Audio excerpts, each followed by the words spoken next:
খুব সংক্ষেপে, যেহেতু রাত বেশি হয়ে গেছে, সংক্ষেপে কিছু কথা বলবো। আর এই ইসালে সব মাহফিল আজকে প্রতিষ্ঠিত হলো, প্রতি বছর এটা হবে ইনশাআল্লাহ। আল্লাহ কবুল করুন, মঞ্জুর করুন। আল্লাহর ওলিদের অবদান সবচেয়ে বেশি সারা বাংলাদেশে। এর মধ্যে শীর্ষে যাদের নাম, তারা মাশায়েখে জনপুর। শুধু বাংলাদেশ না, বাংলাদেশ, আসাম, ত্রিপুরা, বিহার, এই গোটা অঞ্চলে কারামত আলী জনপুরি রহমতুল্লাহ ওনার বংশধরগণ দিন প্রচার করেছেন। এখন নয়, কারামত আলী রহমতুল্লাহ ইন্তেকালই করছেন 154 বছর হয়ে গেছে। উনি ইন্তেকাল করেছেন।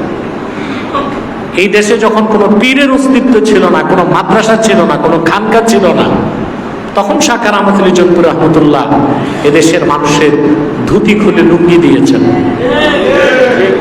মাথার টিকলি মুছে টুপি দিয়েছেন। আর যত পীর মুরিদি সিলসিলা বাংলাদেশে কোনো না কোনো ভাবে তাদের মুরাব্বি শাহ কারামত আলী জনপুরি। আপনি যেদিক দিয়ে যান, যে সিলসিলা খুঁজেন, এদেশের প্রাচীন সিলসিলা ফুরফুরা, ফুরফুরা আবু বকর সিদ্দিক রহমতুল্লাহর পীর ছিলেন সুফি ওয়েস আলী ফতে আলী ভট্টমানি। ওনার পীর ছিলেন নূর মোহাম্মদ নিজামপুরি। নূর মোহাম্মদ নিজামপুরি আর কারামত আলী জনপুরি রহমতুল্লাহ ছিলেন পীর ভাই। আর আবু বকর সিদ্দিক সাহেবের পীর, তার পীর থেকে বায়াত নেওয়ার পরও কারামত আলী জনপুরি রহমতুল্লাহর কাছে 72 বার বায়াতে তাবাররুক নিয়েছেন।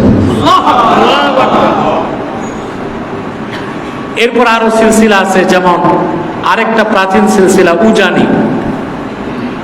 উজানির কারি ইব্রাহিম সাহেব মাওলানা কারামত আলী জনপুরি রহমতুল্লাহ নাতি আব্দুর রব জনপুরি রহমতুল্লাহ 10 বছর খেদমত করেছেন। কত বছর? 10 বছর। কারামত আলী জনপুরি রহমতুল্লাহ নাতি আব্দুর রব জনপুরি রহমতুল্লাহ খেদমত করেছেন এক টানা 10 বছর। এভাবে আপনি যেদিক দিয়ে যান, যারা এই দেশে খেদমত করছে, তাদের প্রত্যক্ষ কিংবা পরোক্ষভাবে তাদের আধ্যাত্মিক শেখ হচ্ছে শাহ কারামত আলী জনপুরি রহমতুল্লাহ। আলহামদুলিল্লাহ। অতএব তার স্মরণে, তার আওলাদদের স্মরণে ইসালে সব মাহফিল করার এটা আমাদের নৈতিক দায়িত্ব, ঠিক না?